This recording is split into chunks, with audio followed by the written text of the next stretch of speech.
OK. Alors, ben, bonjour et bonsoir selon les gens qui sont présents dans la salle. Alors, donc, ce petit webinaire sur le module sur les sous-personnalités psycho-énergétiques associées au chakra. Donc, on avait vu dans le module précédent, le module 4 de la formation personnelle, comment faire des lectures intuitives sur soi à partir des chakras. On avait appris aussi à faire des soins sur les chakras. On avait constaté qu'il y avait plusieurs techniques, hein. Je vais simplement faire un court rappel. Donc, la première technique qu'on avait observée, c'était l'ouverture-fermeture d'un chakra, qui permettait donc d'évaluer de quelle façon notre chakra, de quelle façon qu'on avait une conscience du chakra en question, hein. Si on est capable d'ouvrir et de fermer le chakra, c'est donc dire qu'on a une bonne conscience de celui-ci et qu'il est donc dans une position de bonne réceptivité avec l'énergie tellurique et l'énergie cosmique. C'est un peu cette technique-là qui permettait de déterminer notre degré d'ouverture ou de fermeture envers l'énergie tellurique et cosmique. Plus le mouvement d'ouverture et de fermeture est ample, mais plus évidemment on a une bonne réceptivité aux énergies telluriques et cosmiques. Et ça, c'était donc une première information qu'on pouvait aller chercher. Donc, on pouvait faire un soin pour commencer. La technique d'ouverture et fermeture est un soin. Mais évidemment, on avait constaté qu'il était possible d'ajouter le décodage intuitif et la déprogrammation pour finalement arriver à déterminer pourquoi justement qu'un chakra peut être plus ou moins ouvert ou plus ou moins fermé. Et évidemment, on a compris que cette ouverture, cette fermeture-là pouvait être modifiée par des actions thérapeutiques que l'on pouvait effectuer par le biais du décollage intuitif, de la déprogrammation et des soins associés au chakra. Donc ça, c'était pour l'ouverture et la fermeture. Après avoir ouvert donc le chakra, on allait ensuite amener donc de la vitamine, pourrait-on dire, donc de l'énergie, de la couleur qui est associée au chakra. Alors, pour chacun des chakras, on avait déterminé qu'il y avait une couleur. On a compris aussi que dans la déprogrammation, il était possible de donner au chakra la couleur qui lui était essentielle, qu'il demandait. Donc, on comprenait ici que on a quelque chose de figé quand on dit que chaque chakra a une couleur qui lui est propre, comme le chakra racine a la couleur rouge. Mais on avait compris que dans le travail intuitif, quand on travaille sur le chakra racine, qui est associé à la couleur rouge, il était possible que ce chakra-là nous dise, ben moi j'ai besoin de bleu, par exemple, qui serait relié donc au chakra de la gorge. Donc on comprenait ici que à ce moment-là, évidemment, le travail que l'on effectuait sur le chakra racine, ben évidemment, on savait que c'était la couleur rouge qui lui était associée d'une façon classique, mais évidemment, quand on comprend qu'il y a d'autres couleurs qui sont associées au chakra et qui sont demandées, c'est souvent parce qu'il y a comme une chaîne, une genre d'interrelation qui existe entre le chakra racine et le chakra de la gorge, par exemple, dans ce cas-ci. Donc, cette relation-là, bien évidemment, on peut arriver à faire un travail de questionnement par la suite pour arriver à l'approfondir. Oui, bonjour Lydie. Alors, donc, c'était ça, c'était la deuxième étape qu'on avait pu voir. Donc, il y avait mettre de la couleur dans un chakra. Ensuite, il y avait la circulation rotatoire qui nous permettait de pouvoir justement évaluer le mouvement centripète et centrifuge d'un chakra. Le mouvement centripète qui a tendance à faire ceci, hein, qui se contracte vers l'intérieur, et le centrifuge qui tend à faire l'inverse, c'est-à-dire qu'il se répand vers l'extérieur. Alors, c'est deux mouvements essentiels. Donc, la contraction, c'est lorsqu'on a besoin d'absorber de l'énergie. Et le centrifuge, c'est quand on a effectivement besoin davantage de dépenser de l'énergie. Donc, le chakra a ces deux mouvements-là. Selon les besoins des situations de la vie, il va s'activer soit dans un mouvement centrifuge ou centripète. Alors, ça aussi, ça avait des raisons d'être. Donc, on pouvait utiliser donc, le soin, mais on pouvait également combiner le soin avec le décodage intuitif et la déprogrammation pour parvenir à faire une technique, un soin encore plus intéressant concernant cette technique-là des chakras. Après ça, on constatait que les chakras, bon, là, on avait développé trois techniques qui étaient vraiment associées à un chakra. Là, ensuite, on avait proposé des techniques qui étaient davantage en relation avec les autres chakras, c'est-à-dire qu'on constatait qu'un chakra est en étroite relation avec les autres chakras. On ne peut pas diviser un chakra des autres véritablement. Donc, on avait développé le mouvement descendant et ascendant, le mouvement descendant qui descendait du chakra vers le bas et le mouvement ascendant qui partait du chakra pour remonter vers le haut. Alors, c'était deux façons, encore une fois, d'évaluer les interrelations qui peuvent exister entre le chakra sur lequel on faisait le soin et les autres chakras. On constatait que selon l'endroit où on se situait, bien évidemment, notre corps allait réagir dans certains endroits du corps, dans certains chakras. Et encore là, on pouvait constater que notre cœur, par exemple, pouvait avoir un mouvement descendant qui était relativement équilibré jusqu'à ce qu'on arrive au chakra racine, par exemple, où là, on constatait qu'il y avait à ce moment-là un désordre qui pouvait apparaître. Alors, vous voyez, c'est des choses qu'on pouvait donc observer. Excusez-moi, je vais juste fermer le Skype que j'avais oublié de fermer. Donc, voilà. Donc, ça, c'était donc un autre élément qui était fort important, le mouvement descendant et ascendant des chakras, qui nous permettait donc de commencer à comprendre que les 7 chakras sont 7 niveaux de conscience qui sont en étroite relation et qui se supportent mutuellement et qui font que la colonne vertébrale, finalement, va être supportée par cette structure énergétique-là, permettant vraiment à ce qu'il y ait un équilibre qui puisse se faire. Donc, c'était ça qui était certainement intéressant avec le mouvement ascendant et descendant. Puis après ça, on avait vu la circulation entre les axes, qui était finalement donc le chakra racine. Excusez-moi. Chakra racine et chakra couronne. Il y avait également le chakra sacré et chakra de la gorge, et le chakra solaire et chakra du cœur, qui étaient donc associés à ces axes-là. Il y avait le cœur et le chakra frontal. Je vais prendre une petite pause, si vous voulez bien. J'ai beaucoup parlé aujourd'hui et j'ai la bouche sèche. Je reviens, ça ne sera pas très long.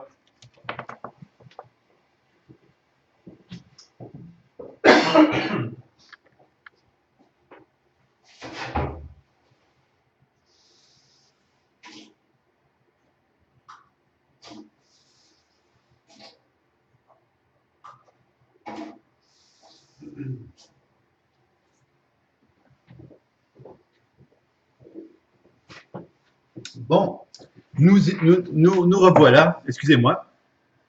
Donc, alors ce que je disais, c'est qu'il y avait donc la circulation entre les axes, qui était un autre élément intéressant. Ça permettait de voir la complémentarité entre les chakras inférieurs et les chakras supérieurs.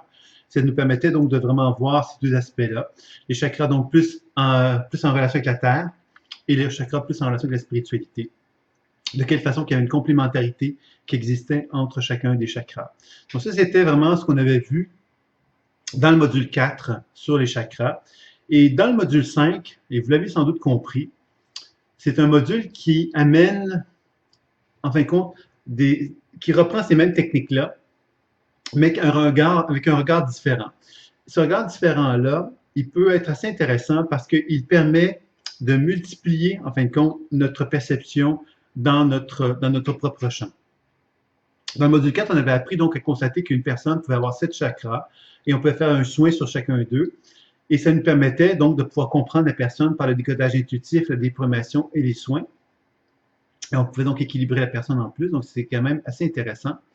Et quand on est arrivé donc avec le module 5, on a constaté que cette perception qu'on peut avoir des chakras d'une personne pouvait se démultiplier. C'est-à-dire qu'on pouvait travailler avec ce qu'on appelle la multiconscience thérapie, qui faisait qu'on pouvait finalement constater que moi, je pourrais travailler sur une facette de moi qui pourrait être donc une limitation que j'ai, par exemple le colérique en moi, et je pourrais constater qu'en travaillant sur le colérique en moi, qui aurait donc une structure distincte de la mienne, mais qui aurait une structure de chakra distincte de la mienne, sur lequel je pourrais faire un travail sur les chakras de la même façon qu'on l'a fait dans le module 4. On pourrait faire un équilibre des chakras de cette structure-là, de cette partie-là de moi, qui est la partie colérique. Et je pourrais constater que dans la partie colérique, il pourrait y avoir une autre conscience qui, par exemple, pourrait se retrouver dans le chakra racine. Et cette autre conscience-là pourrait être associée, par exemple, à une autre psychologie, par exemple, que derrière cette colère-là, dans le chakra racine, se cache un sentiment de victime. Et dans cette victime-là, bien évidemment, je pourrais travailler sur la victime qui aurait également cette chakra. Donc là, je vous donne cet exemple-là pour vous montrer un petit peu la complexité que ça peut créer. Et l'intérêt aussi, puisque ça nous amène justement à prendre conscience que on n'est pas simplement qu'un être humain ayant qu'une conscience bien délimitée. On a souvent cette tendance-là, quelque part, à croire qu'on est simplement un être finalement unique. Mais quand on commence à voyager dans les champs de conscience, on comprend quelque part que dans notre propre champ d'énergie, on a plusieurs niveaux de conscience, on a plusieurs sous-personnalités. C'est un thème que je vous avais présenté dans ce module 5-là. Et ces sous-personnalités-là, effectivement, peuvent donc nous amener à faire un travail sur plusieurs facettes de soi, sur des aspects psychologiques et émotionnels plus particuliers, qui vont être davantage associés à ce qu'on appellerait les sous-personnalités limitatives, c'est-à-dire que les sous-personnalités limitatives, ce sont des comportements limitatifs qui m'empêchent d'évoluer. Par exemple, le colérique dont je parlais tout à l'heure pourrait être, je voudrais travailler sur lui parce que je constate que dans mon travail, dans mon milieu professionnel, cette dimension-là m'empêche de pouvoir évoluer dans ma tâche professionnelle, de développer, de gravir des échelons, etc. Donc ça serait vraiment une sous-personnalité limitative qui me limite et qui m'empêche d'évoluer. L'autre verset des sous-personnalités sur lesquelles on peut travailler, c'est les sous-personnalités expansives ou évolutives, qui sont évidemment des comportements qui sont en accord davantage avec moi, mais que je n'ai pas encore acquis complètement. C'est-à-dire que par moment, j'ai pu expérimenter ces sous-personnalités évolutives, mais je ne suis pas parvenu à les intégrer complètement, totalement. Alors, c'est là qu'évidemment qu'on commence à comprendre que ce module 5 qui peut être, entre autres, bon, qui reprend un peu les exercices qu'on a vus sur les chakras dans le module 4, devient quand même assez riche parce qu'il est sans limite, en fin de compte, ce module-là, le module 5, à partir du moment qu'on a bien compris les techniques sur les chakras et qu'à mesure du moment qu'on a bien compris ce que c'est que la multiconscience thérapie, on comprend que travailler sur les sous-personnalités, qui sont à l'état de nous-mêmes, ben c'est multiple, on peut jamais s'arrêter, en fin de compte, de faire un travail comme celui-là. Alors, l'objectif, évidemment, c'est pas de faire un travail infini, mais certainement de comprendre à quelque part de quelle façon que ce type de travail-là peut nous amener davantage à travailler sur la dimension psychologique émotionnelle et d'aller chercher des informations plus précises justement sur les dimensions psychologiques émotionnelles qui animent notre être et qui ne sont pas nécessairement des reflets de qui je suis, moi, dans ma totalité. C'est-à-dire que les sous-personnalités, par exemple, je pourrais travailler sur une sous-personnalité qui serait, par exemple, épuisée. Alors, cette sous-personnalité n'est pas moi, sauf qu'elle est une facette de moi qui explique, par contre, que par moment, j'ai un certain caractère, une certaine psychologie, une certaine émotivité également. Alors, c'est ça qui est intéressant, c'est de se rendre compte que ces sous-personnalités vont prendre, par moment, vont devenir dominantes selon les circonstances de la vie, et par d'autres moments, elles vont devenir beaucoup plus en retrait. Alors, c'est ça qui va faire qu'à un moment donné, on va se dire, ben là, j'ai besoin de travailler sur telle sous-personnalité parce que celle-là, elle est devenue omniprésente. Alors, pourquoi elle est devenue omniprésente? C'est que j'ai changé, j'ai évolué. Et parce que j'ai évolué à quelque part, il y a des frictions qui se font dans mon être. Et ces frictions-là vont faire que certaines sous-personnalités vont devenir plus dominantes parce qu'elles vont vouloir se manifester pour me faire comprendre, justement, soit qu'on veut, à quelque part, que mon inconscient veut d'une certaine façon me limiter en réactualisant certains comportements que j'ai développés dans mon enfance parce que justement, je ne me sens pas encore capable de franchir l'étape que je voudrais franchir, ou soit ça peut être effectivement l'expression, l'émergence de comportements expansifs ou évolutifs que j'ai peut-être pas encore maîtrisés, mais que je me sens de plus en plus capable d'assumer aussi. Alors, vous voyez que donc, tout au long de notre vie, les sous-personnalités vont être un peu des reflets de où est-ce que j'en suis dans ma vie. Puis évidemment, il faut se rappeler que toute mémoire limitative, toute sous-personnalité limitative est d'abord et avant tout une limitation, bien évidemment. Mais quand je commence à utiliser le décollage intuitif, la déprogrammation et les techniques de soins, cette mémoire limitative va devenir elle va devenir plus en harmonie avec moi. Elle va me mettre en évidence justement le potentiel évolutif qui est derrière cette limitation-là et va me permettre donc de pouvoir actualiser ce potentiel expansif et évolutif à partir du moment que j'ai réussi à déprogrammer cette fameuse mémoire limitative-là. Si on regarde la personnalité expansive, ben, elle va m'aider dans la mesure qu'elle va me permettre justement de pouvoir intégrer le changement que je suis en train de manifester en faisant un travail de déprogrammation sur cette mémoire-là. Donc, j'ai une première question de Lydie qui dit « Comment discerner entre les sous-personnalités et les mémoires énergétiques? » En fait, ce qu'on pourrait dire par rapport à ça, c'est que la mémoire, on va dire ça comme ça, la mémoire, elle a plusieurs couleurs, elle a plusieurs manifestations, elle a plusieurs identités. Si on parle de mémoire énergétique, par exemple, les mémoires énergétiques pour moi, puis je ne sais pas si c'est dans ce sens-là que tu le dis, mais la mémoire énergétique, par exemple, le foie. Le foie a un certain rayonnement énergétique, une certaine émanation énergétique, un certain fonctionnement énergétique. Et dans cette énergie vitale que le foie émet, il y a donc une conscience mémorielle. Alors, c'est ça qu'on va appeler une mémoire énergétique, c'est-à-dire que dans chaque organe, il y a donc une certaine conscience mémorielle qui va faire que l'énergie de l'organe va plus ou moins bien fonctionner. Si on veut aller un peu plus loin maintenant dans cette mémoire énergétique-là, on pourrait très bien travailler avec la sous-personnalité, c'est-à-dire qu'on va simplement chercher à faire incarner cette mémoire énergétique-là dans une expression de mon être. Par exemple, le foie je pourrais sentir que mon foie, je reviens avec le thème de la colère, donc mon foie est congestionné, mon foie est congestionné parce qu'à quelque part, j'ai appris à ne pas manifester ma colère, ma frustration que j'avais envers certaines personnes.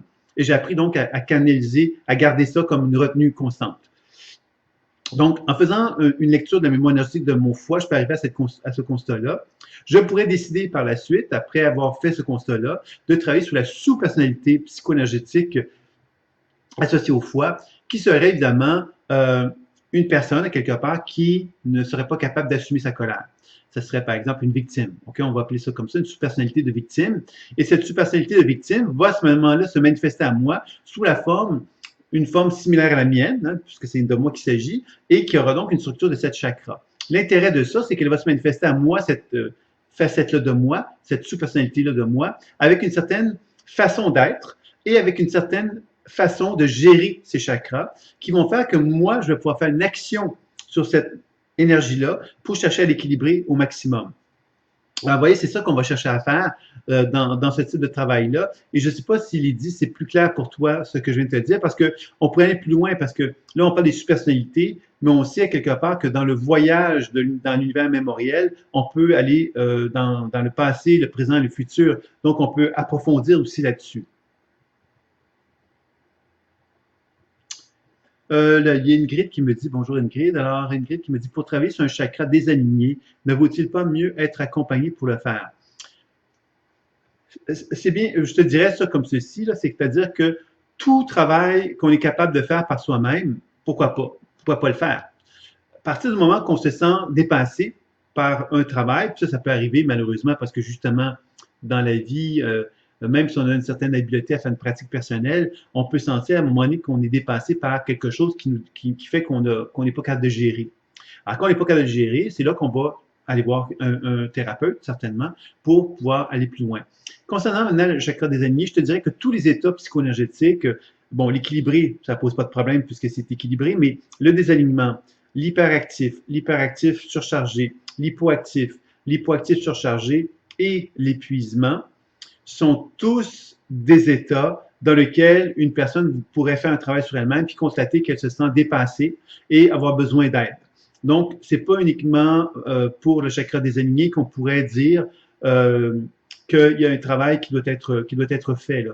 C'est qu'on doit aller chercher de l'aide chez d'un thérapeute. Dans tous les cas, ça peut être possible. Dans le chakra désaligné, la distinction, évidemment, je comprends un petit peu ta question, c'est que le chakra désaligné, on se rappelle que c'est associé souvent à une genre de paralysie du système immunitaire, qui fait que c'est associé souvent à un choc important, qui peut être associé donc à un accident de voiture, ou carrément une situation de danger majeur. Donc, c'est sûr que c'est un traumatisme important qui a été vécu. Et là, évidemment, ça peut être effectivement souhaitable, une bonne idée de pouvoir faire un travail avec un thérapeute. Maintenant, je dirais que c'est pas parce qu'on va voir un thérapeute qu'on n'a pas l'opportunité nous-mêmes de pouvoir faire un travail sur nous-mêmes pour chercher à améliorer la situation. Donc, vous voyez que c'est quelque chose qui n'est pas... on peut toujours poursuivre le travail. C'est ça qu'il faut se rappeler par rapport à cela. Donc, voilà, c'est un petit peu ce que moi, j'avais à vous transmettre concernant l'idée de la multiconscience thérapie. Alors, peut-être que vous auriez des questions maintenant sur le module en question, sur ce que vous avez pu expérimenter, sur les difficultés que vous avez peut-être pu rencontrer.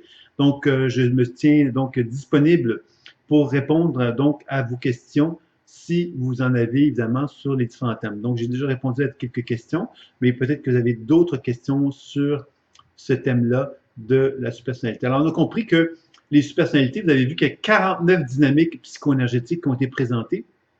Alors, évidemment, il y en a beaucoup plus que ça.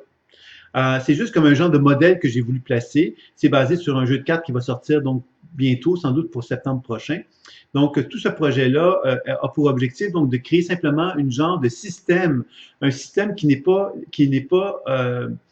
pas être limité. C'est-à-dire qu'on doit comprendre que les 49 principales dynamiques psycho-énergétiques sont les 7 états psycho-énergétiques, donc équilibré, le désaligné, l'hypo-surchargé, l'hyper-surchargé, épuisement, fois 7. Donc 7 états psycho-énergétiques pour chaque chakra.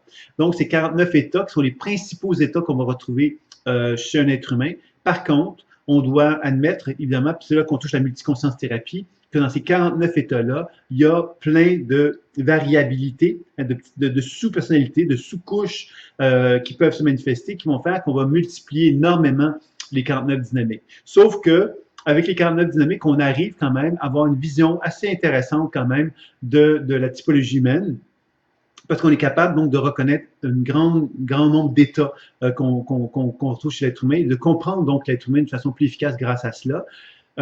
Évidemment, c'est pour ça que j'ai créé ça, en fin de compte, et c'était parce que j'avais le sentiment que ça pouvait être utile, comme créer une genre de structure pour être capable de développer notre habileté intuitive. Mais évidemment, il ne faudrait pas limiter notre habileté intuitive simplement en se disant, mais il y a 49 états, puis il n'y a pas d'autre chose. Non, tout est possible. Ces 49 états-là se servent simplement comme un genre de survol des grands états qu'on peut retrouver chez l'être humain. Mais évidemment, il y a plein de variabilités possibles qu'on peut retrouver aussi. Donc voilà, c'était un petit peu mon commentaire là-dessus. Est-ce que vous avez expérimenté la multiconscience thérapie finalement? Est-ce que vous avez eu la chance de faire un petit peu ce travail, de travailler sur une sous-personnalité, de constater que cette sous-personnalité vous amenait vers une autre sous-personnalité, et ainsi de suite? Alors, il y a Valérie qui me pose une question. Alors, bonsoir Valérie, bonsoir Sylvain, oui. Est-ce que les mémoires peuvent être connectées avec des liens d'un ou de plusieurs futurs, comme si ces mémoires voudraient communiquer des informations sur des futurs potentiels? Alors, c'est une bonne question. Je te dirais que le prochain module qui s'en vient va être un module qui va travailler sur le passé, présent, futur et qui va travailler vraiment sur l'aspect psychique, donc la mémoire psychique. Donc, on va vraiment aborder tous les grands thèmes de la mémoire et sans doute que ça sera un module qui sera intéressant pour toi par rapport à cette question-là. Mais c'est une bonne question. Je le répète, en ce que les mémoires peuvent être connectées avec des liens d'un ou de plusieurs futurs, comme si ces mémoires voudraient nous communiquer des infos sur les futurs potentiels. Merci. Donc, je te dirais que les mémoires, comme je disais tantôt, il y a des mémoires limitatives et des mémoires expansives. Les mémoires limitatives ont pour objet de répéter, répéter et répéter. C'est ce qu'on pourrait appeler le karma. Quand on dit, par exemple, j'ai un karma, c'est que j'ai vécu quelque chose dans mon passé, et mon passé se répète dans mon présent et il se répétera dans mon futur. Ça, on pourrait appeler ce principe du karma, c'est-à-dire que je ne suis pas capable d'accéder à autre chose que ce que mon passé m'a construit. C'est une forme de limitation absolue, totale que je vis et c'est ce qu'on pourrait appeler le karma. Alors ça, c'est une vision qu'on pourrait qualifier certainement d'ancienne, on va dire ça comme ça, puisqu'avec la physique quantique, on commence bien à se rendre compte que notre conscience n'avait pas accès à ce qu'on pourrait appeler l'émergence d'une nouvelle réalité qui nous met en contact, donc, effectivement, avec une permanente transformation, ce qui veut donc dire que, justement, ces potentiels limitatifs qui sont en nous, cette notion de karma, ben, quelque part, elle est simplement faussée par notre façon de s'identifier à ce passé-là et notre façon de s'identifier à ce passé-là va créer un futur en harmonie avec celui-ci. Et il est intéressant de constater que de plus en plus de recherches sur la génétique démontrent que les gènes qu'on pensait effectivement figés dans le temps, on pensait vraiment qu'il y avait comme une hérédité, on est en train de découvrir que cette hérédité-là n'est pas vraiment réelle, qu'effectivement les gènes sont capables de se muter, de se transformer selon la psychologie entre autres et selon l'évolution d'une personne. Donc c'est intéressant aussi parce que ça rejoint un peu cette question-là concernant donc ce que j'appellerais les mémoires limitatives qui ont un impact sur le futur. Donc moi je pense que longtemps on a pu on a constaté, on a vraiment cru à quelque part cette notion de karma qui nous mettait vraiment en relation avec un passé qui avait donc un impact sur le futur. Et pour répondre à ta question par rapport à ce volet-là, parce que j'ai un deuxième volet que je vais aborder avec toi là-dessus, on peut certainement dire que notre travail personnel, si on ne fait pas un travail personnel sur soi, ben quelque part, les mémoires avec lesquelles on va travailler sont des mémoires qui vont effectivement nous figer dans le temps, c'est-à-dire qu'elles vont nous amener à répéter en futur les mêmes expériences qu'on a vécues dans le passé. Donc ça, c'est une des premiers volets de la réponse que je vais te donner. Le second volet que j'aimerais aborder avec toi par rapport à cette question-là, c'est concernant le potentiel évolutif, c'est-à-dire qu'il existe des mémoires évolutives. Ces mémoires évolutives, qu'est-ce qu'elles sont? Ce sont des mémoires qui ont la capacité de nous mettre en contact avec un potentiel évolutif qu'on n'a pas encore contacté en soi. Donc, à ce moment-là, évidemment, ces mémoires-là nous proposent un potentiel qui n'est pas encore actualisé, mais nous le proposent et nous informent à quelque part qu'on pourrait y accéder. Si on a la foi, c'est-à-dire si j'y crois, moi, que ces potentiels-là, je peux y accéder, il y a des chances, effectivement, que je parvienne à lui donner à l'incarner dans ma matière.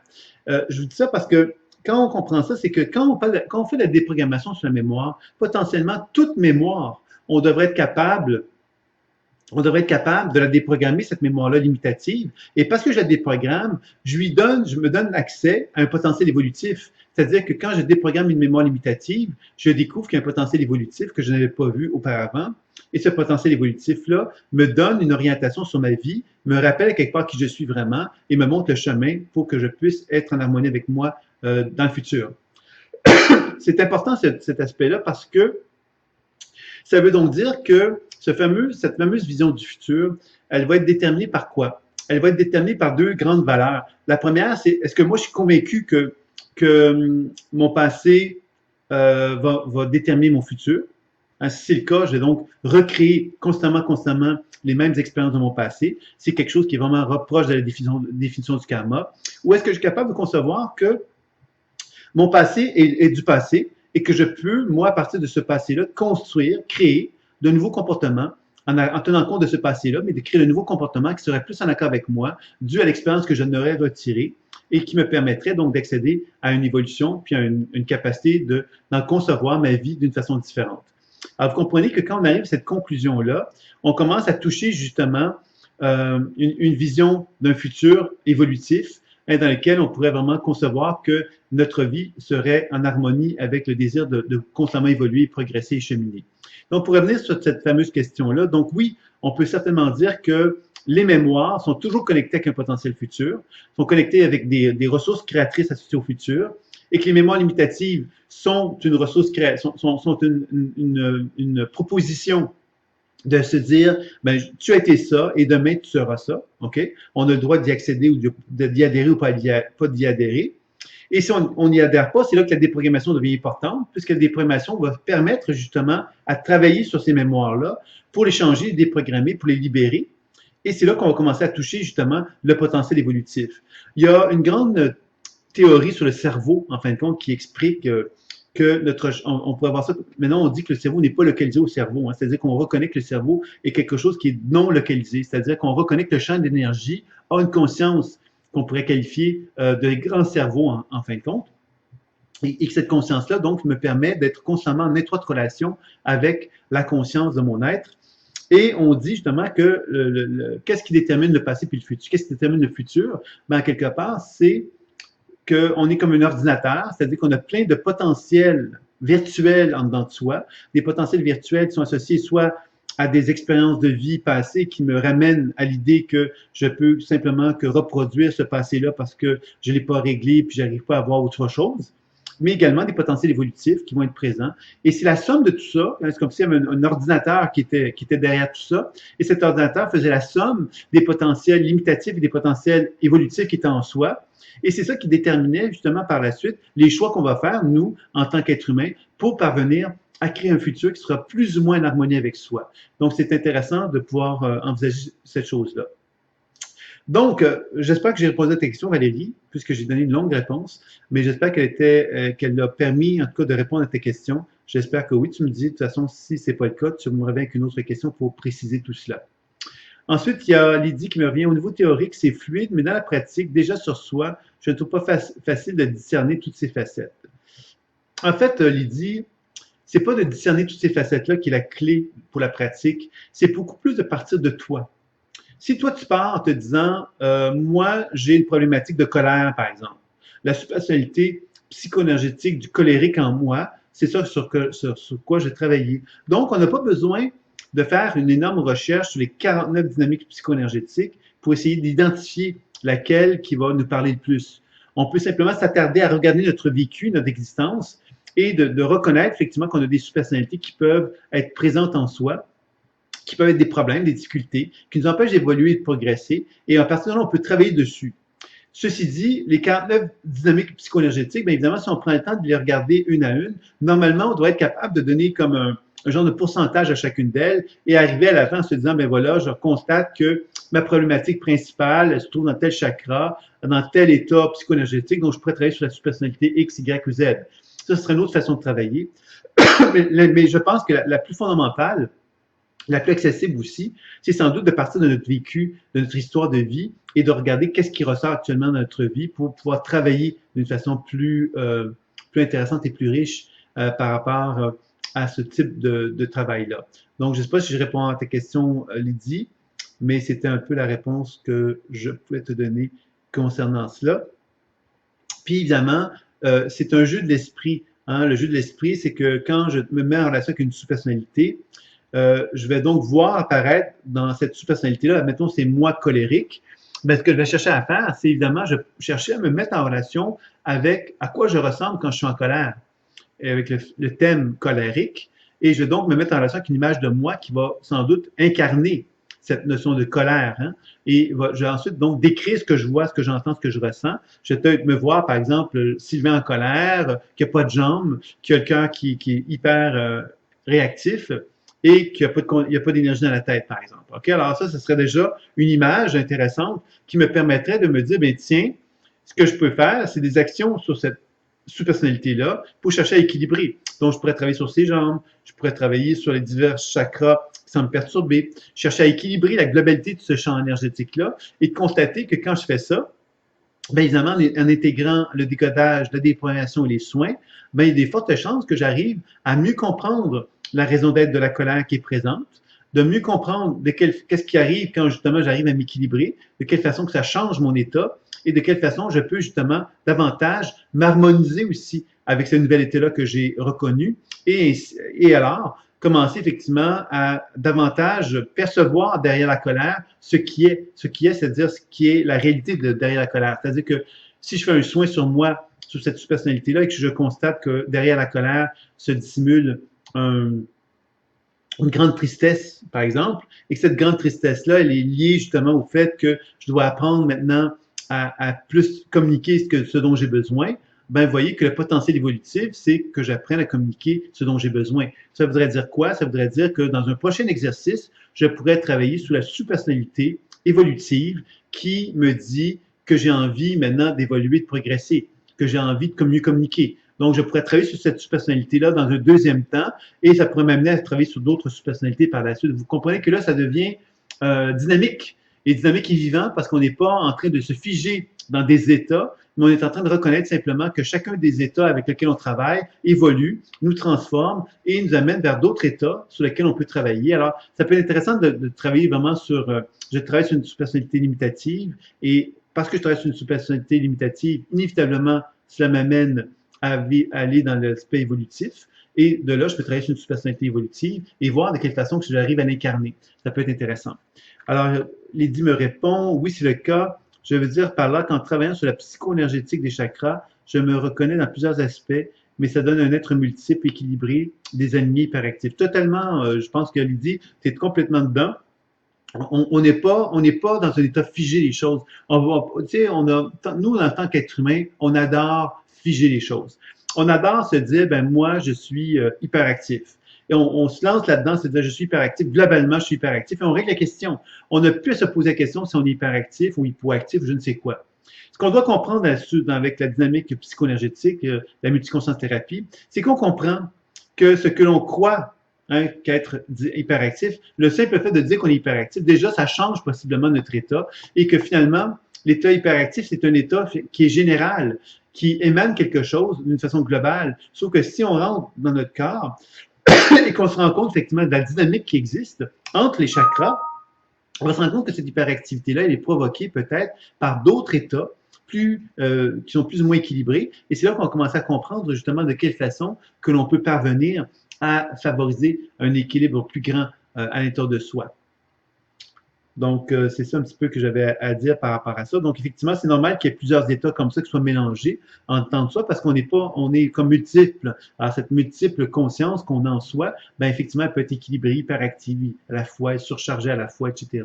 Et c'est ça qui devient riche, qui fait une richesse aussi dans notre perception, je dirais. Il y a Valérie qui me pose, lorsque j'ai pratiqué, je l'ai fait sur le deuxième chakra, il y a eu des émotions, plusieurs émotions qui ont surgi et ont formé une personnalité qui est remontée à la surface. Et j'ai eu beaucoup de mal à la regarder tellement elle était en piteux état. Donc, ouais. Mais là, tu vois, c'est intéressant. Et comme je te dis, l'accompagnement maintenant que l'on fait avec soi n'est pas un accompagnement qui sera pas toujours, tu sais, un accompagnement, il sera pas toujours parfait. On voit par exemple, dans ce cas-ci, je le vois bien, tu as eu la difficulté à te regarder tellement que c'était en piteux état. Donc, tu n'as pas su t'accompagner à ce moment-là. Par contre, le fait de prendre le temps d'écrire dans ton journal intime ce que tu as vécu, le temps de prendre le temps de prendre une distance, de détendre, de faire autre chose, de revenir sur l'exercice plus tard, te permettre de travailler sur cet aspect de toi qui est le piteux état dont tu parles, bien évidemment, c'est là qu'on s'accompagne. On se laisse tomber un petit peu, on fait autre chose, puis on revient ensuite parce qu'on ne se laisse pas tomber complètement.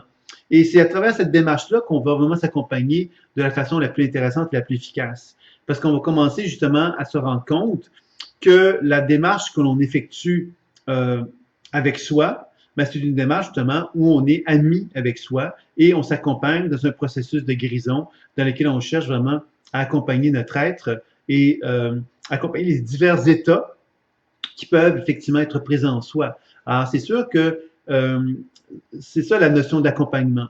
Alors, quand on me disait des fois, on n'aurait pas besoin d'aller voir un thérapeute, bien sûr que dans cet accompagnement-là que l'on effectue, ça n'exclut jamais la possibilité d'aller chercher de l'aide, soit par un thérapeute ou quelqu'un d'autre, hein, parce que justement, cet accompagnement-là, ben, quelque part, des fois, on va sentir qu'on va être dépassé, on ne sera peut-être pas capable tout le temps de répondre parfaitement bien aux situations parce que ça va être trop difficile pour nous de travailler sur certains aspects. Alors, je pense que quand on est capable de bien comprendre ça, ben, on est capable donc de vraiment amener un travail assez riche dans notre pratique, tout en acceptant l'idée qu'on pourrait avoir besoin de consulter de temps à autre. C'est quelque chose qui peut faire partie aussi d'une démarche normale, je dirais, chez tout être humain. Hein, je pense que tout psychologue, tout thérapeute, quel qu'il soit, a de temps à autre besoin d'aide, même s'il a d'excellents outils, qu'il pourrait très bien se débrouiller tout seul.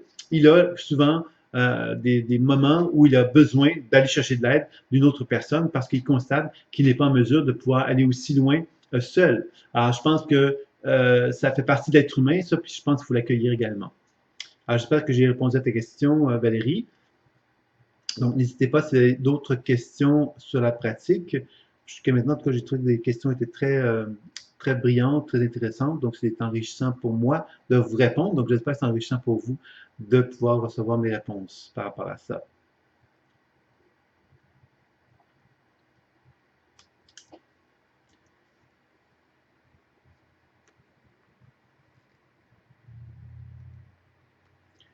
Oui, c'est en fait la peur qui nous paralyse. Qui me dit ça, oui, ben c'est certain que la position de témoin dans la pratique personnelle, on le sait, vous savez là, que la pratique personnelle est difficile. Pourquoi elle est difficile? Parce que on doit avoir une position de témoin pour être capable de faire cette pratique-là. Et la position de témoin implique qu'on soit capable de nous regarder en face avec, par exemple, des états comme, par exemple, Valérie qui elle racontait qu'il y avait une sous-personnalité qui est dans un piteux état. Donc, évidemment, ça peut nous venir nous chercher émotionnellement parlant. Et c'est difficile, des fois, quand on est dans l'émotion, d'être capable de nous accompagner. Alors, certains où la peur, il y a plein de choses qui peuvent jouer. Maintenant, toi, quand tu me dis ça, Ingrid, toi, c'est en fait la peur qui nous paralyse. Mais moi, ce que je te dirais tout de suite, par rapport à la personnalité de la peur, ben moi, travaille sur ta personnalité de la peur. Toi, la peureuse, ben, il faudrait que tu travailles dessus.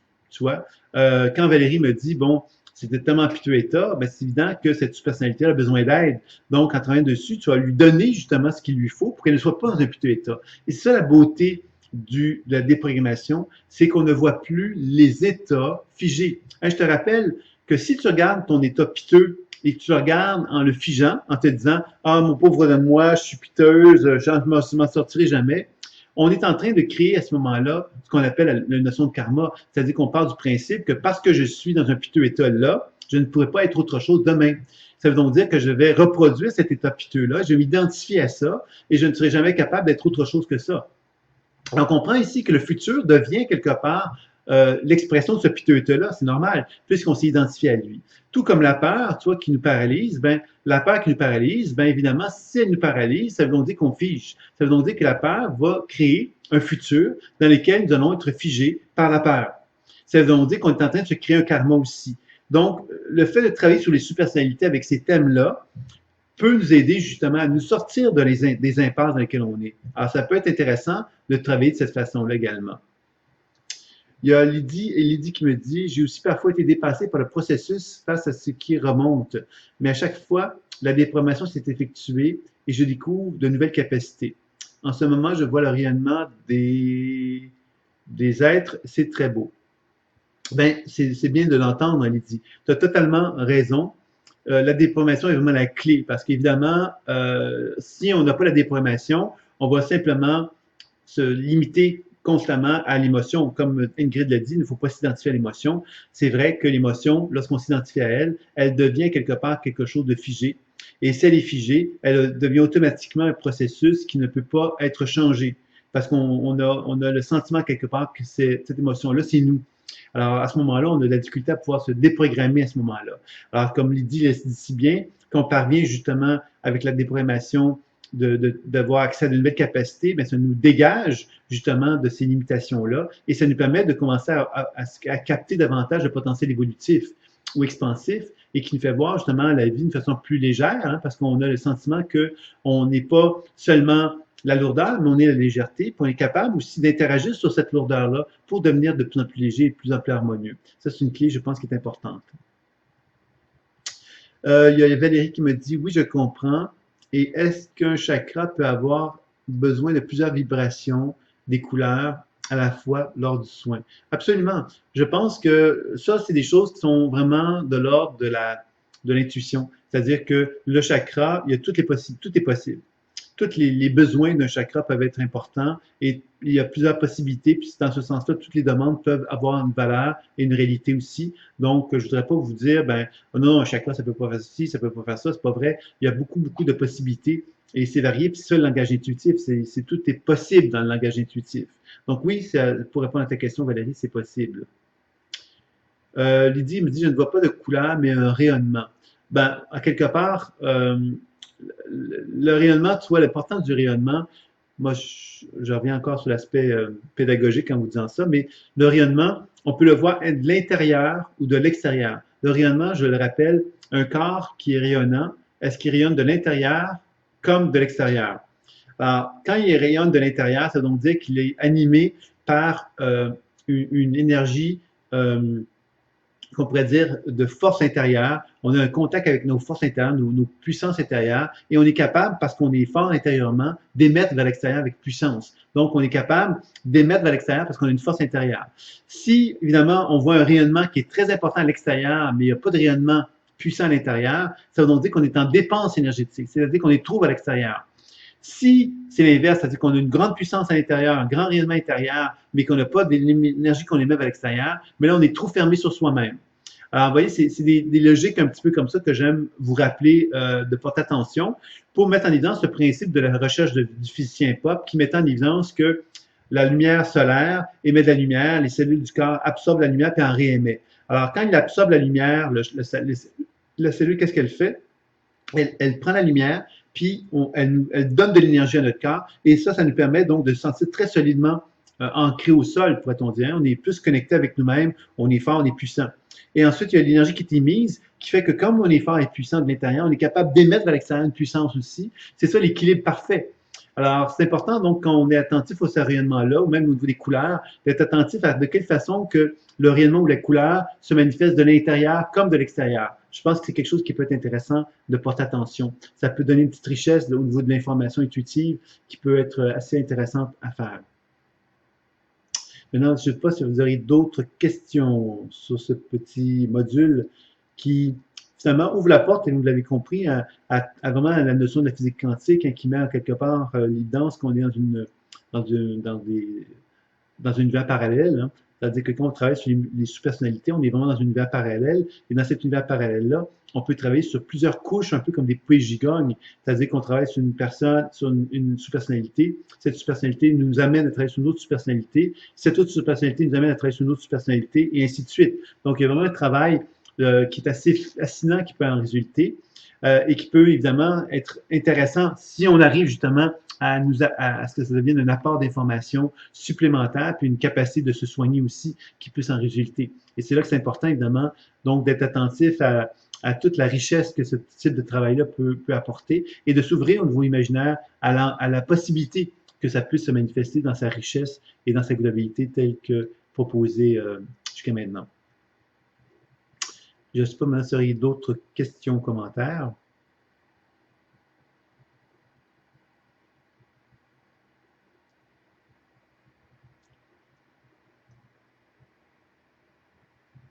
Tout à fait. C'est vraiment les poupées russes. On peut vraiment l'envisager comme ça. Moi, quand j'ai fait la multiconscience thérapie, c'est ça que j'ai vraiment compris à quelque part, qu'on pouvait vraiment se rendre compte à quelque part qu'il y avait plein de sous-couches, de sous-couches. Et c'est intéressant parce que quand on fait un travail énergétique sur une personne ou qu'on le fait sur soi-même, on constate qu'on est comme des plures d'oignons. On le dit souvent, ça. Et c'est vrai que quand on fait un travail énergétique, on va constater qu'une personne, par exemple, elle va faire un premier soin, il y a quelque chose qui va remonter, un deuxième soin, un troisième soin, puis on arrive à travailler d'une façon de plus en plus profonde sur la personne, de façon à l'amener à toucher ce qu'on pourrait appeler son noyau intérieur, c'est-à-dire son essence fondamentale. Et quand on travaille avec la multiconscience thérapie, c'est un peu le même principe, c'est-à-dire qu'on travaille sur les multiples états psychologiques et émotionnels qu'on peut avoir dans soi, et qu'à force de travailler dessus, bien, inévitablement, on arrive à épurer, puis toucher notre essence fondamentale aussi. Donc, c'est vraiment ça qui est intéressant dans ce type de travail-là. Et ça nous prépare aussi, il faut bien dire, ce module 5-là, au module qui va suivre sur la dimension psychique, où on va apprendre davantage à faire un petit peu comme des voyages dans le monde de la mémoire, dans lesquels on va aller vers des thèmes très précis. Alors, c'est un module qui va être fort intéressant parce que ça va être un module qui va vous permettre donc de vraiment voyager dans le passé, présent, futur et qui va finalement, ce module-là va être vraiment être une belle introduction pour vous, pour le module qui va suivre.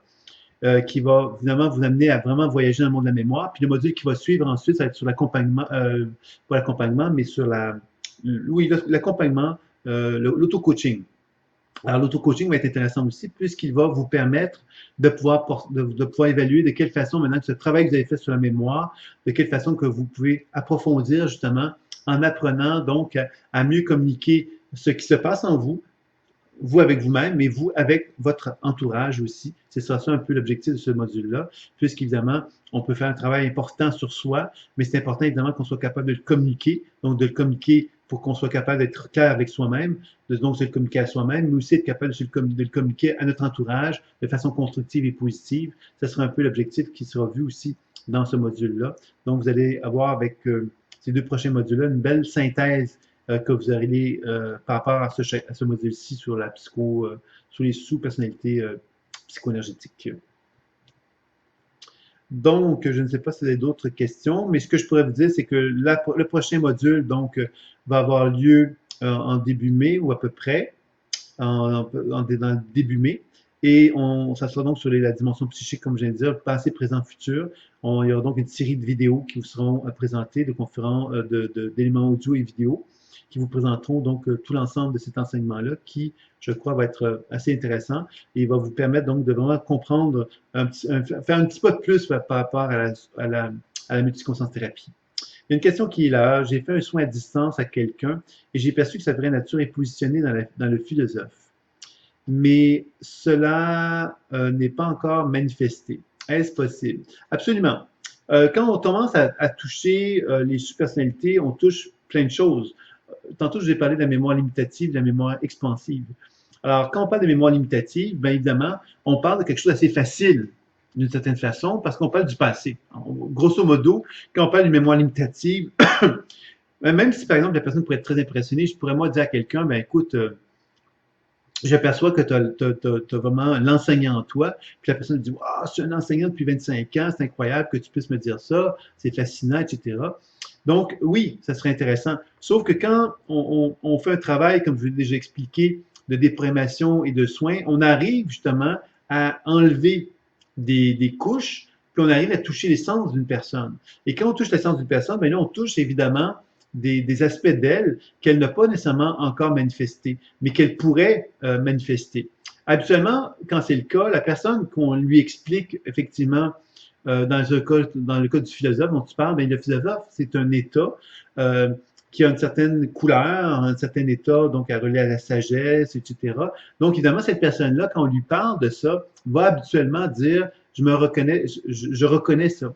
Hein, il va même être fasciné du fait qu'on puisse le mettre en relation avec quelque chose qu'il a en lui, mais qu'il n'a pas actualisé, qu'il n'a pas maturé en lui, en fait. Alors ça peut être assez, une confirmation qui est assez intéressante parce que ça veut donc dire que notre partenaire reconnaît ce qu'on lui dit, même si c'est pas là. Il le reconnaît parce qu'il reconnaît que c'est présent. Donc ça, c'est un signe quand même qu'on est dans le juste à ce moment-là. Alors, mais en même temps, si quelqu'un ne se connaît pas beaucoup, c'est possible qu'il ne soit pas en mesure de nous le confirmer. Donc ça, c'est quelque chose qui peut arriver également. Je ne sais pas si je réponds à ta question, Lydie. Oui, Ingrid me dit, peux-tu nous expliquer ton programme pour prendre rendez-vous avec toi? Ces rendez-vous sont possibles que les dernières semaines du mois, c'est ça. C'est-à-dire que oui, c'est-à-dire qu'on oui, on va chercher.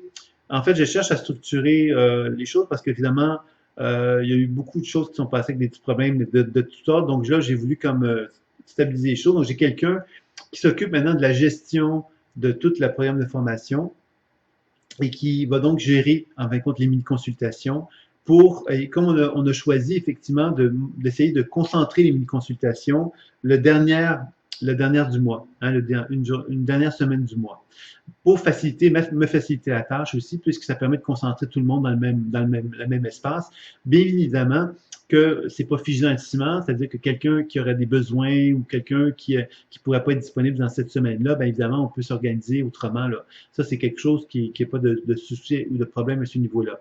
Mais on n'a pas souci de faciliter les choses. On a décidé de tout mettre dans la même semaine pour que dans cette semaine-là, j'ai mes webinaires de formation, j'ai mes mini-consultations. Donc, toute la semaine, finalement, servent euh, à la formation. Donc, c'est un peu l'idée. Donc, j'espère que j'ai été clair par rapport à ça, Ingrid. Donc, tu reviens si tu as des questions ou des commentaires par rapport à ça. Il y a Lydie qui me dit, lorsque je lui dis lorsque je lui dis, elle était fascinée comme si elle s'était alignée. Mais tu vois, ça, c'est un signe, quelque part, d'un. Ça, c'est un signe. C'est un signe parce que ça veut donc dire, quelque part, que tu l'as mis en contact avec son essence et elle s'est reconnue. Alors, ça, c'est un signe, justement, qu'effectivement, il y a quelque chose de beaucoup plus évolutif à ce moment-là qui en résulte.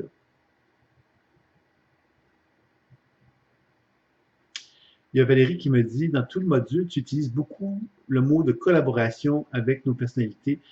Peux-tu préciser un peu plus, s'il te plaît? OK. Donc, le mot collaboration vient d'une réalité toute simple, c'est que quand on regarde une personne dissociée, c'est quoi? C'est une personne qui a plusieurs états de conscience, plusieurs sous-personnalités, et ces sous-personnalités ne sont pas d'accord avec elle. C'est-à-dire qu'on peut regarder le champ énergétique d'une personne qui a un certain champ énergétique avec des sous-personnalités qui animent son champ énergétique et de constater que cette personne-là est en conflit avec elle-même. C'est-à-dire que les sous-personnalités qui l'animent sont en conflit avec elle-même. Il y a une sous-personnalité qui s'en va à gauche, une sous-personnalité qui va à droite, une qui recule, une qui avance. La personne n'arrive pas à s'unifier. Donc, elle a une frontière, une identité qui est faible.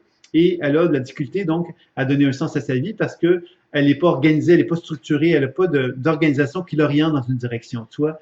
Donc ça, c'est quelque chose qui va être un signe de déséquilibre. C'est un signe que les sous-personnalités qui sont présentes ne sont pas en collaboration entre elles, elles ne sont pas en collaboration avec l'individu.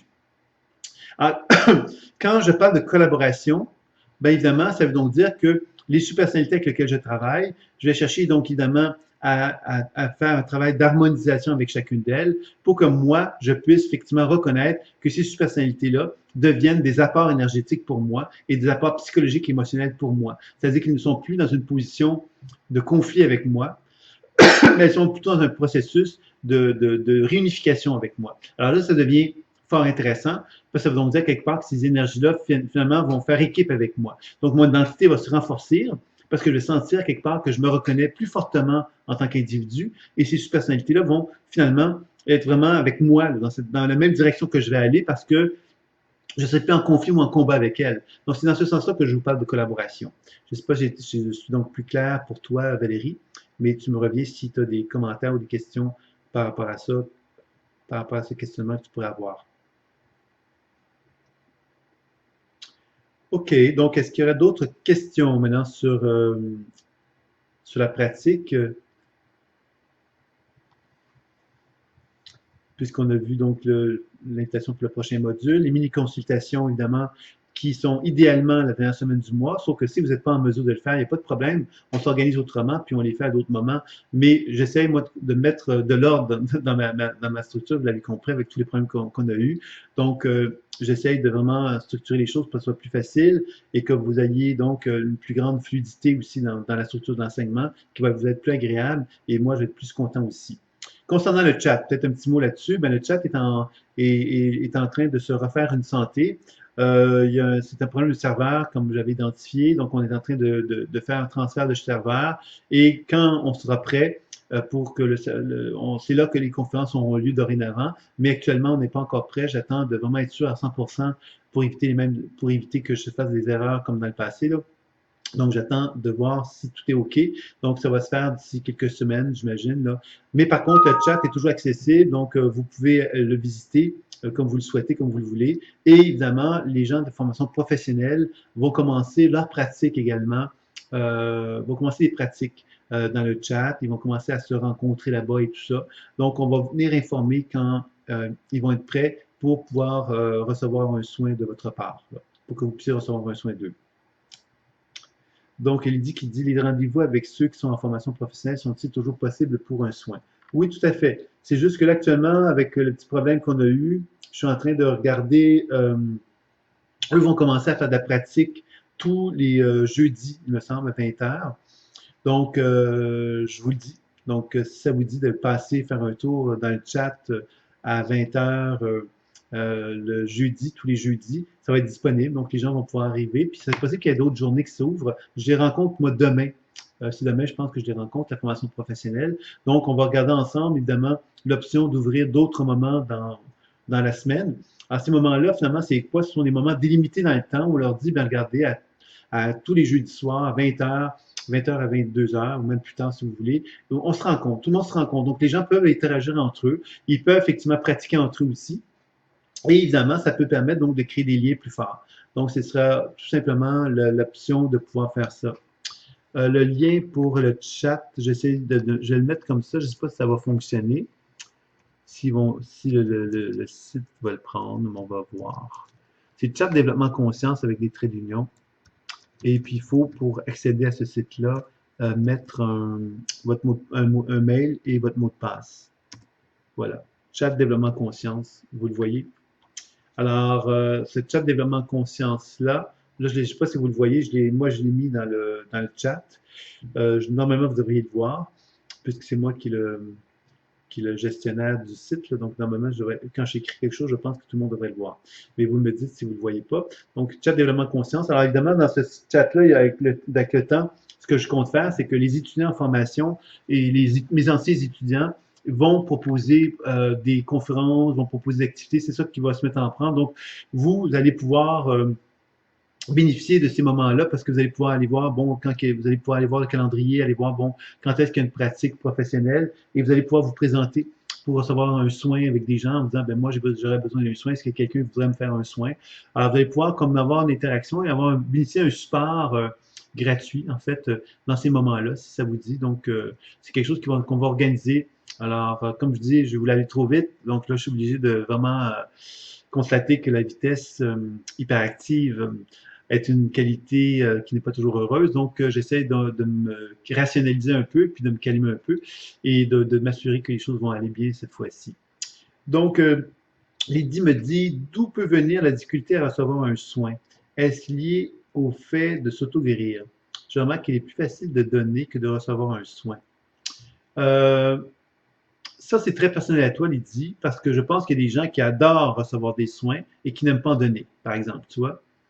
Euh, donc, ça, c'est vraiment propre à toi. Puis c'est certain que ça touche la notion d'aimer. Tu vois, quand on donne, par exemple, on donne de l'amour. Quand ben, on reçoit de l'amour. Alors, peut-être que tu peux te questionner là-dessus. Peut-être qu'il y a effectivement une réflexion à faire sur la capacité de donner et de recevoir qui pourrait peut-être te guider dans ton questionnement par rapport à ça. Donc, si tu veux me répondre là-dessus, si ça t'aide un peu. Mais c'est évident que l'idée de donner un soin, ben, quelque part, c'est une position dans laquelle on est dans une position de force aussi, dans une position de contrôle également. Donc, il y a tous ces facteurs-là qui peuvent rentrer en ligne de compte là, quand on a de la difficulté à recevoir un soin. Parce que recevoir un soin, c'est une position plus féminine, plus douce, dans laquelle on reçoit, on donne, on reçoit, on se fait donner quelque chose. Donc, effectivement, si on n'est pas à l'aise avec cette position-là, c'est pas quelque chose qu'on va valoriser, qu'on va avoir envie de recevoir normalement. Donc voilà, c'est un peu ma réponse pour Lydie. Si elle a d'autres questions, Lydie, ben, elle peut me le faire savoir. Et les autres aussi.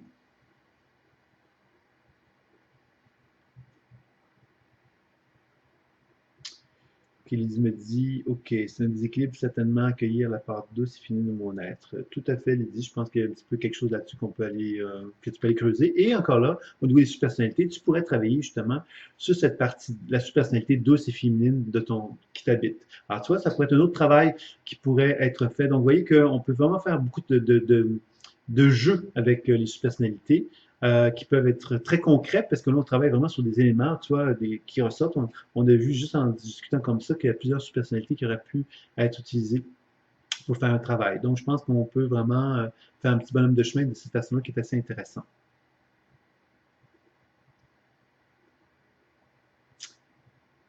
Les jeux sont infinis, totalement, totalement, totalement. Puis en plus, avec le prochain module, ben, vous allez voir qu'on peut travailler sur des scènes, vous allez plus embarquer dans le passé, présent, futur, donc vous allez vraiment connaître davantage l'univers mémoriel. Ça aussi, c'est un monde sans fin aussi. Donc, il y a plein de choses et ça devient des outils très riches pour chacun d'entre vous. Ça devient vraiment intéressant de travailler sous cette forme-là, justement, pour cette raison-là.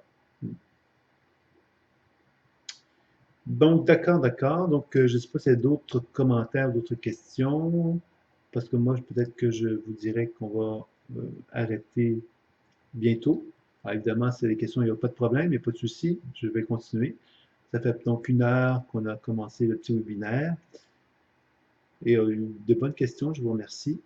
Donc, s'il y a d'autres commentaires, d'autres questionnements, ce serait le moment de les faire.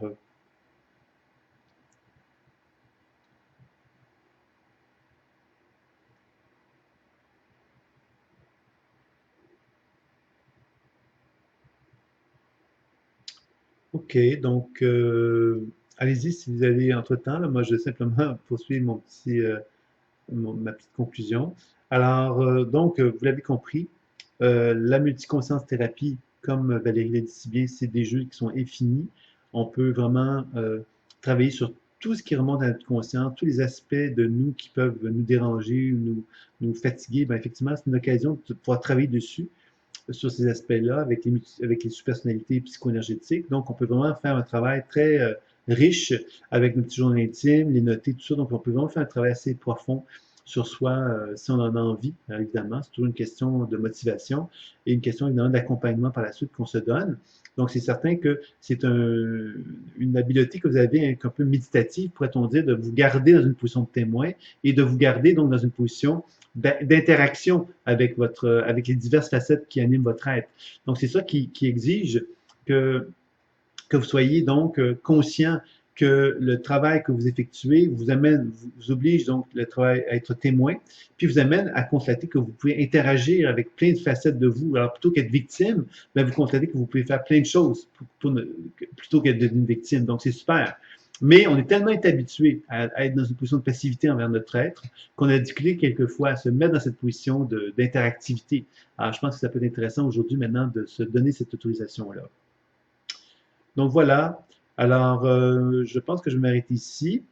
À moins qu'il y ait des questions, comme je dis, je suis toujours à l'affût, donc j'y répondrai. Sinon, ben, je vous remercie donc d'avoir bien voulu participer à ce petit webinaire-là. Oui, tout à fait. Valérie dit merci. Je crois qu'il faut pratiquer de manière ludique vers l'infini et au-delà. Tout à fait. Ludique est le mot clé. C'est d'ailleurs pourquoi moi j'ai développé un jeu de cartes que je vais sortir en septembre, plein d'autres produits, d'ailleurs plein d'autres jeux, en fin de compte, qui favorisent l'intuition, mais qui sont quand même plus ludiques. Alors l'idée c'était de reprendre le concept de l'écoute imaginaire, mais d'une façon plus ludique. Mais je pense, et je suis content que Valérie le dise, qu'on peut effectivement pratiquer le travail intuitif que l'on fait ici de façon ludique, en s'amusant, en ayant un petit sourire au bout des lèvres, puis en découvrant la magie de la vie. Parce que c'est une magie de la vie, il faut se le rappeler. Cette magie-là de la vie nous fait voir plein de choses, nous fait découvrir plein de choses, nous permet de constater nos limitations, nos blocages, nos difficultés, mais elle nous fait voir également que derrière tout ça, il y a de la belle énergie, puis de beaucoup d'amour, puis de belles choses. Donc, je pense que quand on commence à comprendre ça, mais ça devient comme vraiment une fascination, puis un beau sourire qu'on peut avoir de constater qu'on a des outils pour travailler là-dessus, pour pouvoir évoluer et progresser à travers cela. Donc, moi, je vous invite à poursuivre, évidemment.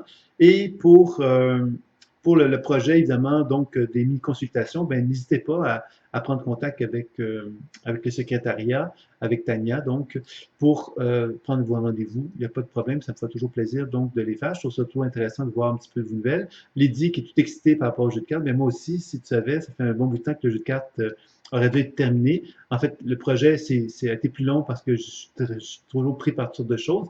Comme là, c'est la formation en ligne, donc j'ai pas pu vraiment finir, mais le jeu de cartes est terminé. Les autres projets sont pas mal en cours, donc je me disais que cet été, j'allais sans doute travailler un petit peu là-dessus pour vraiment finir ça et qu'en septembre, on puisse vraiment enfin lancer le projet. Donc, ça me fera plaisir de vous le faire découvrir, bien évidemment. C'est un projet qui est un projet justement qui facilite un peu le travail intuitif puisque c'est un support, donc on peut arriver à faire des lectures intuitives avec le jeu de cartes de la même façon qu'on fait la pratique intuitive comme l'écoute imaginaire. Mais bon, sans le jeu de cartes, on peut très bien faire tout, hein, donc je pense que c'est ça que vous découvrez dans cette formation-ci. Donc voilà, voilà. Alors, je vous remercie beaucoup pour votre participation. Les questions ont été très intéressantes et je vous remercie de l'échange qu'on a eu. Ça m'a bien plu, moi, personnellement. Euh, et puis, je vous dis donc à très bientôt. Vous allez recevoir donc le module en début mai. Euh, le jeu de cartes, ça sera pas. Oui, il y aura des possibilités de faire un genre d'oracle. Mais en fait, quand ça va être un peu comme pour tout dire, par exemple, si on fait une lecture des chakras, ben, on va avoir 7 maisons virtuelles qui vont être identifiées comme les maisons associées au chakra et on va prendre des cartes. On va prendre une carte et on va prendre la carte, on va la mettre dans la maison 1. Et cette carte-là pourrait être par exemple le chakra couronne, donc le spirituel, hyperactif. Alors, quand on se retrouve dans la maison 1, qui est le chakra racine, et qu'on se rend compte que dans la maison 1, il y a le chakra spirituel, le spirituel hyperactif, ben, vous comprenez qu'il y a une chimie à ce moment-là qui dit, ah, ok, c'est intéressant, pourquoi c'est comme ça? Donc, c'est là qu'on commence à tomber dans l'interprétation. Il y aura donc les cartes, il y aura donc une histoire dans les cartes qui vont expliquer aussi chacune d'elles. Donc, l'interprétation du jeu de cartes va pouvoir se faire donc par écoute imaginaire, par ce que vous avez appris, mais aussi par un petit livret qui va permettre à chaque personne de pouvoir regarder ce que les cartes proposent. Mais il y aura toujours évidemment l'aspect intuitif qui sera évidemment bien mis en évidence aussi, puisque je ne voudrais pas faire un jeu de cartes où les gens lisent juste un livre puis lisent ce qui est écrit pour l'interpréter, ça c'est un peu dommage. Et il y aura un autre projet qui, lui, va être assez fascinant aussi, c'est sur des biorhythmes. Et lui, c'est basé sur l'astrologie. Et ça va être vraiment intéressant parce que vous allez pouvoir, à partir de votre date de naissance, à partir de cycles qui sont définis dans l'ouvrage, des cycles de biorhythme, on va pouvoir finalement faire comme des cartes du ciel, mais ces cartes, des cartes psycho-énergétiques des chakras, dans lesquelles vous allez pouvoir déterminer, par exemple, un événement X, Y, Z. Je ne sais pas moi, vous avez un rendez-vous la semaine prochaine avec telle journée, telle heure, bien, vous allez pouvoir regarder à telle journée, telle heure, c'est quoi l'interaction énergétique qui existe au niveau de vos chakras par rapport à votre thème de naissance au niveau de la notion des chakras. Donc, ça ne sera pas associé à l'astrologie, mais il y aura quelque chose qui s'apparentera à l'astrologie, puis ça sera un peu comme un thème psycho-énergétique associé donc aux chakras, et il y aura donc une vision similaire à ce qu'on retrouve dans l'astrologie à travers ça. Alors, ça va être quelque chose assez plaisant, ça va être assez agréable aussi comme travail. Donc, le jeu de cartes va être vraiment un support plus intuitif. Les biorhythmes, ça va être plus un support un peu plus technique parce qu'il y aura donc des notions de mathématiques très, très simples. Hein. Oui, c'est simplement de l'astronumérologie. Ça sera très, très simple. Mais ça sera un petit peu plus technique parce qu'il y aura comme un genre de procédure à faire, mais ça va être quelque chose d'assez fascinant. Et c'est des projets qui ont pris forme il y a 20 ans, 25 ans à peu près, quand j'étais dans ma formation avec le guérisseur Ron Young, que j'ai eu une vision de ça. Et j'avais même développé un jeu de cartes très rapidement. J'étais même prêt à le produire. Puis j'ai finalement décidé de ne pas le produire parce que je trouvais que j'étais pas prêt il n'était pas prêt en fait. Le projet n'était pas prêt. Et ça m'a pris énormément de temps pour me sentir prêt. Alors j'ai eu une vision plus tard, j'ai peut-être 5 ou 6 ans, du jeu de cartes. Et très vite, ça a pris forme et le projet est en cours depuis ce temps-là. Ça a pris un certain temps parce que je ne voulais pas le faire à la sauvette, je voulais prendre le temps de bien le faire. Donc voilà. Alors, puis il y a un troisième projet qui va être des grilles, tout simplement. Alors, ces grilles-là, c'est une procédure pour vous amener à faire un travail de logique au niveau de vos chakras pour approfondir, pour être capable de cibler davantage le travail que vous effectuez sur un chakra, les organes, les émotions, etc. Donc, c'est un projet qui va être quand même assez intéressant aussi, celui-là. Donc, vous allez voir que c'est donc 3 produits qui vont finalement se compléter les uns avec les autres. Alors, vous en avez un petit peu plus d'idées de ce sera quoi le projet. Puis, évidemment, il y a un livre qui va être sur la typologie également. C'est ça qui, ça sera peut-être pas tout de suite, ça, mais un livre qui va être sur la typologie des 49 États qui va venir avec ça. Puis il y aura donc sans doute d'autres éléments qui vont s'ajouter à ça, des produits qui vont alors, c'est un produit vraiment plus commercial, si on peut l'appeler comme ça, c'est-à-dire plus accessible, disons, où les gens peuvent vraiment ont des supports, ont des objets, ont des choses avec lesquelles ils peuvent interagir. C'est un peu l'idée du projet que j'avais en tête. Et je suis particulièrement content, quelque part, de l'avoir fait. Et j'espère, bien évidemment, que vous allez l'apprécier quand je pourrai le sortir. J'espère, donc, en septembre, sortir les premières étapes de ce projet-là. Donc, voilà, vous en savez un petit peu plus maintenant sur ce projet. Alors, je vous souhaite donc une très belle fin de soirée. Et puis, je vous dis donc à très bientôt. Vous allez avoir des nouvelles donc, du module suivant dans le début mai. Et vous aurez actuellement l'invitation aussi pour le webinaire et puis pour la consultation de la même façon quelques temps plus tard. Alors, je vous remercie beaucoup. Alors, dans le multinational, ben oui, pourquoi pas, Valérie, faut chercher à évoluer, progresser. Hein. Alors oui, on va essayer de lancer quelque chose un petit peu plus élaboré de cette façon-là. Mais comme je suis pas tellement je suis pas tellement cet esprit-là, mais évidemment, ça prend un peu plus de temps que j'avais prévu. Donc voilà, je vous remercie beaucoup de votre présence et puis je vous dis à très bientôt pour la suite. Ben oui, moi aussi j'ai passé un beau moment, Valérie, donc à très bientôt. Merci beaucoup à chacun d'entre vous et on se dit, lâchons pas la patate. C'est une expression québécoise pour dire, ben continuons à porter le flambeau de l'intuition et des soins pour être de plus en plus en harmonie avec chacun d'entre nous. À très bientôt. Au revoir.